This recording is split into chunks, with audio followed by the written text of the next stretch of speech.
Chapter 52 शैतान भी शुद्धात्मा है। एक बुढ़िया नियम से मंदिर जाती थी और एकाग्र चित्त से प्रतिदिन कथा सुनती थी। उसकी खासियत यह थी, कथा में भगवान का नाम आता तो वह भक्ति भाव से सिर झुकाती थी।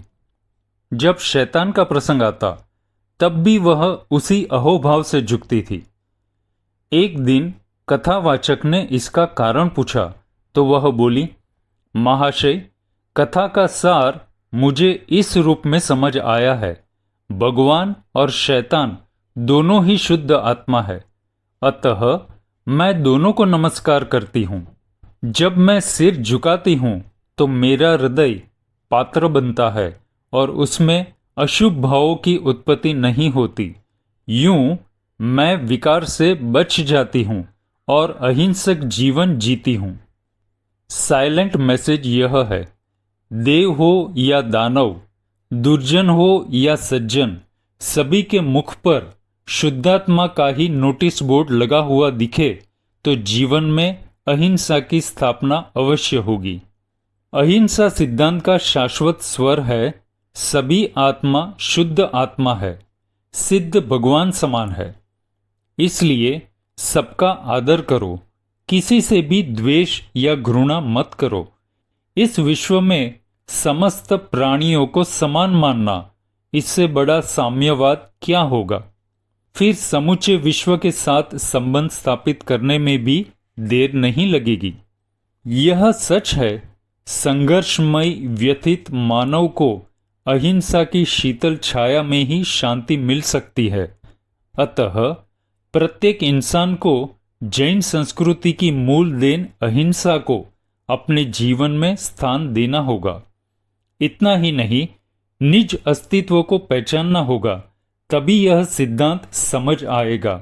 सभी आत्मा शुद्धात्मा है, सर्व जीव मम जीव सम है। मौलिक बात यह है, सम्मान और अपमान का सबसे पहला संबंध अपने से है। जो अपने अस्तित्व का सम्मान करेगा वह दूसरों के अस्तित्व का अपमान कर ही नहीं सकता। इसलिए असली अहिंसा अध्यात्म से उठती है। इस हेतु सिर्फ आत्मा को सत्य मानो, तब समझ आता है देह भाव से न जीना ही अहिंसा है। सच्चा अहिंसक वह है जो शरीर भाव से ऊपर उठ जाता है और वही दूसरों का सम्मान कर सकता है। एक बार विचार करो, अहिंसा क्यों कायरता महसूस होती है और हिंसा में वीरत्व क्यों जाग रहा है। चारों तरफ हिंसा का बोलबाला है। ऐसी स्थिति में अहिंसक भावना भीतर में कैसे जागेगी। गहराई से देखा जाए तो अहिंसक प्रवृत्ति के अभाव में व्यक्ति हो या समाज और देश हो या राष्ट्र, किसी का काम नहीं चलता। दया करुणा की भावना से ओतप्रोत अहिंसक प्रवृत्ति के तले ही जीवन को शांत एवं संतुष्ट बना सकते हैं। मगर अधुना युग के तेवर एकदम अलग है, तभी वे अहिंसा को कायरता का प्रतीक मान रहे हैं। ज्ञातव्य है, भारत के भूतपूर्व राष्ट्रपति डॉक्टर राधाकृष्णन कहते हैं, कायरता से इंसान को उबारने वाली एकमात्र शक्ति का नाम अहिंसा है। अतः अहिंसा यह नहीं कहती कायर बनो, वह तो वीरता का प्रतीक है और वीरता का पाठ पढ़ाती है। इसी कारण हिंसा तो भय है, मगर अहिंसा अभय है। एक पल रुको और भावना भाव।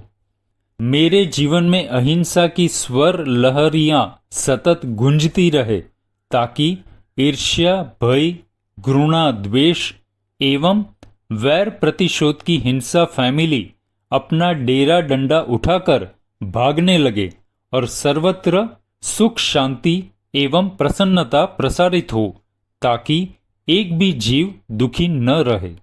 सर्वानुभूत है, आज प्रेम का स्थान आशंका ने घेर लिया है। करुणा स्वयं भय से कंपायमान हो रही है और बंधुता को अविश्वास के राहु ने ग्रस लिया है।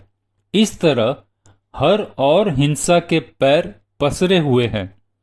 ऐसी विकट स्थिति में भी अहिंसा अवतरित हो सकती है यदि मानव अपनी ही भांति दूसरों को भी जीने का पूर्ण अधिकार प्रदान करे। अहिंसा की यही पुकार है, हे मानव, यहाँ सबको जीने का अधिकार है। इस कारण से स्वार्थ लिप्सा में डूबकर दूसरों के अधिकार मत छीनो। जीवन है तो उलझने आएंगी, मगर समस्या को यथासंभव शांतिपूर्वक सुलझाओ। फिर भी समाधान न हो तो वीरतापूर्वक कदम उठाओ, मगर अहिंसा के नाम पर कायर मत बनो। अहिंसक प्रतिकार जीवन का उच्च आदर्श है। ध्यान दें, अहिंसा में ही वह वीरत्व है जो भगवान एवं शैतान को आत्मस्वरूप की निगाह से एक समान देख सके। इतना ही नहीं, अहिंसक शक्ति का ऐसा कमाल है जो भीतर में विराजित विकारों को बिना घात प्रतिघात के विदा कर देती है। जियो और जीने दो। अहिंसा कवच को सतत धारण करना हो तो हिंसा मुक्ति कैंप में एडमिशन लेने हेतु एक समय की भी देरी मत करो।